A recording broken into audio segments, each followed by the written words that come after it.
Welcome to a brand new series, Fish Reviews. We're going to be reviewing all of the new planet profiles for the upcoming Set 5, starting with Sheos, and reviewing more cards as they are released. We're going to be rating these cards out of 5 stars for both design and power, and definitions for those tiers can be found in the description. Also, apologies for the bit of mic fuzz, hopefully that'll be fixed for future videos. And starting off with Trebba, design 2 stars, power 2 stars. Trebba's a pretty fun card. The only reason the design is so low is because it's not really clear how he interacts with moving into a battle zone at the beginning of the turn. You know, how does that interact with, planetary field, and can he attack around planetary field because he's not actually moving into the battle zone? If he has nowhere to go after battle, I believe the way it's currently played is he just dies, but what about the start of the turn? Does he die immediately then, or does he die after battle would happen? It's not entirely clear on how some of these things work. In terms of power, the only thing you can realistically activate Trebba's ability consistently on would be something like Orbov, or I would say Time Flash Portal. If you're using Trebba for the purpose of using Time Flash Portal, I think Mag Sprout is just a generally better option than Trebba. If we're getting over Orbov, that's a very niche instance, but it certainly does do that, so I think it does have that fringe use case, and it could see some experimentation, but I think ultimately decks will drop this for a better 4-drop. It doesn't really do a lot against the bigger free plays like Warpole Jetpack, because the card's power stat is just not high enough to get over the bigger creatures that you would expect to come from something like Warpole Jetpack. So yeah, I think ultimately this card falls a little bit flat. Doesn't really have a place in the metagame at the current moment. It is a fun card. Pyronist, design 2 stars, power 3 stars. I've gone back and forth on this card a ton. I was originally going to give the design 3 stars and the power 2 stars, but then I thought this card's not really in flavor for Sheos, and it doesn't really have many existing targets, and it kind of overlaps with Infernix, and then the stats are awkward, so when you get your card that you want to get back, its bulky health stat means that it might be on the board more often to prevent you from actually making your play right away, which makes this card quite slow, and it's also not hitting over even the smallest of things like Orbov. But then I was thinking about the power rating because of the new Scoria Carrier, which is just so strong, and I think Pyronist might actually see some real play with that card, just because that card is so strong. Pyronist, design 2 stars, power 3 stars, purely because I think Scoria Carrier might actually be good enough that you want to play Pyronist just for more copies. Speaking of which, Scoria Carrier, design 5 stars, power 5 stars. The design gets a 5 stars because this is perfectly in flavor for Sheos, and it is finally pushing a direction of having a wide board of Sheos creatures between this and Firewall. And it also gives Sheos the ability to reload with more cards and draw through their deck a lot faster than other decks, which I think is in flavor for Sheos. And the power rating gets a 5 stars because this card will see play in every single Sheos deck. This is the single best Sheos card that exists, except for maybe Firewall. This card is amazing, the draw power is great, and the stats as well. The stats are very important for this card. It can't be killed by Skelligast, it can't be killed by Gusta, it can't be killed by FaceTime, but it can kill FaceTime, and Gusta and Skelligast. It can kill Skelipede, a lot of relevant 4 stars. The stats on this card are very strong, which makes it a high priority target for your opponent to remove, otherwise you're just going to keep drawing cards. Crimson Grenade, design 3 stars, power 3 stars. I like the design of this card in that it's pretty in flavor for Sheos, supporting the high power sort of theme. I also like that Zach managed to find a nice niche to differentiate it from the likes of Firewall and Planetary Field, and that the fact that this can only be used on your lower cost Sheos creatures. In terms of power, I think in the right format, this has a lot of potential to be as strong as Temple Traps, which saw a lot of success in the time that it was popular. I think what Crimson Grenade really needs is just the right format for low-cost creatures to take the stage again, and I think this card can also be pretty matchup dependent, which is why I think it'll find a nice spot in a lot of Sheos sideboards. Firebolt Inari, design 3 stars, power 2 stars. Finally, another big card that you want to use with Firewall. The problem with this card is that it only has 400 power, which means it doesn't quite get over Gatomic Gi, and it kind of just a worse Meltalon. What is interesting about this card though is as a tech card against Kazarax or any combiner deck, This card is a one card out, and it's a nightmare for combiner decks by shuffling both pieces back into the deck, and then they can't use their Combine Harvester or Talakon's Helm to revive them. So I think this card will see fringe play in Sheos decks, especially as a tech card against annoying combiner decks. I think its health might be just low enough that it won't see that much main deck play. But it's good to see that we're getting more high drops, and Firewall is getting more high priority targets in this set.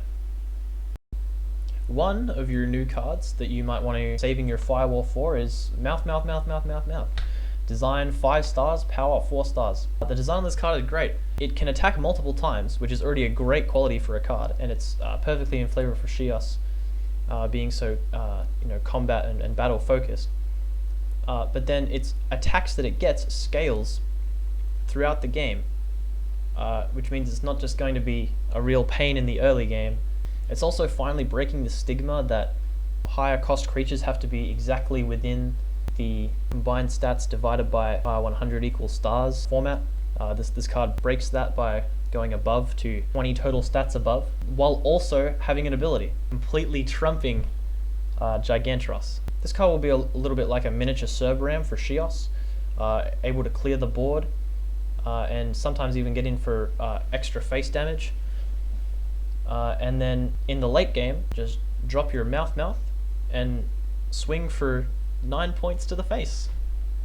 So it's a great finisher, and it's a great board clearing tool for a pretty reasonable 6 stars. And Cerberam saw play it at 9 stars, and I think this card's a great reflection of that.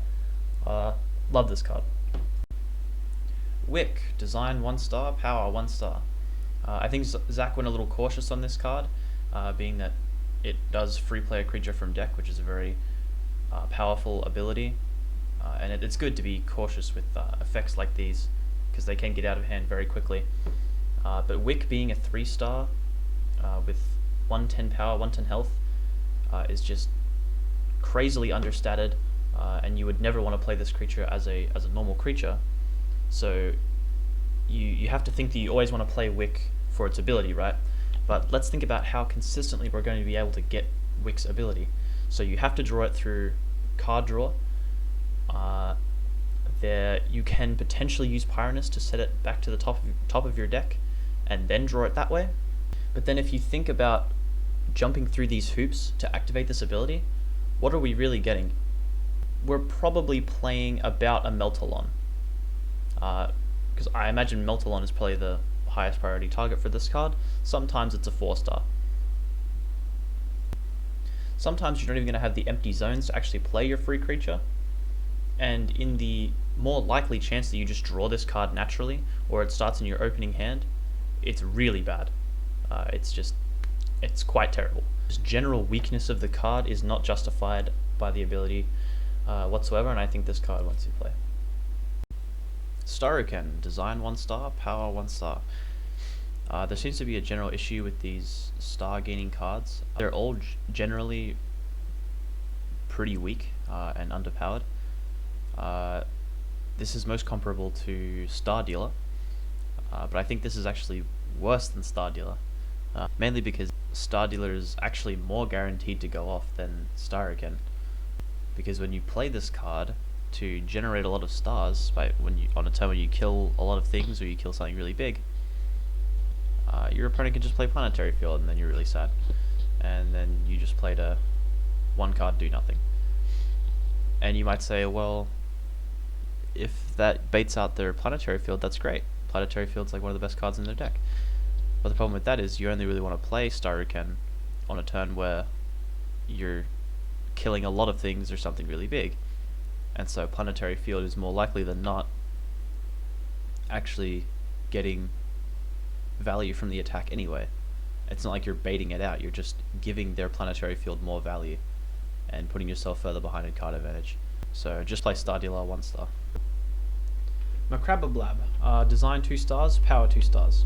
The design is of course low because it is a vanilla, but it does earn a 2 star rating because of the high power stat. This card is most comparable to Vokapeki Mac, which did see play in Gaios with the Rooter Boot buff, and I think this card will see some fringe play with the new Zomatle card, which you'll see coming later in the review. I think this card will have some fringe use cases in Sheos, and be a better option over the Abusable, which we saw in the last set. It being at 2 stars is nice for Sheos. It allows them to build up stars to their Meltalon from 0, and 2 Macrabablabs, and you'll have enough for 2 4-stars. So there are some use cases for Macrabablab. Potentially game-breaking card, Seal of Eternity. Design 2 stars, power 3 stars. This card's kind of like a more aggressive version of Activation Activated Activator. It has some use cases to be used over AAA in more aggressive decks, and sometimes you might get away with running a ratio of 2 and 1, especially with spoons still in the game. Other than that though, this card doesn't seem that overtuned at all. Just sometimes you realize that Seal of Eternity has a few more relevant targets than AAA in the decks in the current format, so you swap it in for AAA. I do think the design is a little bit underwhelming though. It's kind of just more of the same. There's more of the same as AAA, and there's a lot of activators going around, and it's kind of moving the game in a direction that's very activator heavy, and I think it'll continue to be like this while Spoons is still in the game. A whole bunch of activators that will hopefully go off someday and still be able to effectively play the game, which I don't think is very healthy. Balance-wise, there's nothing really disgusting going on with this card. And we saved the best for last. Zomatle, design 5 stars, power 5 stars. This card is oozing with flavor. It's fantastic. It's a creature that sits on the lava of Sheos, and other Sheos creatures sit on top of it, so it acts as a zone that's also a creature. What's great about this thing is it will enable Sheos creatures to finally hit over the biggest creatures in the game. Meltalon will now be able to kill Serpent and Gabosterus, which are extremely relevant targets for this format, and I think this card finally pushes Sheos in a viable direction, and gives them a way to actually play the game in a way that no other deck really can. The 160 health is just annoying enough that it's not going to die all the time, but there is still counterplay and it is still removable. It has great synergy with the new MouthMouth card, because you're adding extra battle zones that you can use in the late game for your big burst turn at the end. And it's just so much quality of life for Sheos. Now MouthMouth can hit over Atomic Gi, so can 3-headed Robact, and of course, you know, Meltalon and Firebolt Inari are getting over the big Palicium targets. I think this card really stands out as one that will now define Sheos, and be in pretty much every Sheos deck from here on out. Finally starts to give Sheos some real footing in the metagame, and I think this card will single-handedly enable Sheos decks to exist. So that was a very exciting review of the new Sheos planet profile. If the rest of the cards in this set are of as high quality as the ones in this video, I cannot wait to see the future ones. New planet profile coming soonish, maybe. See you then.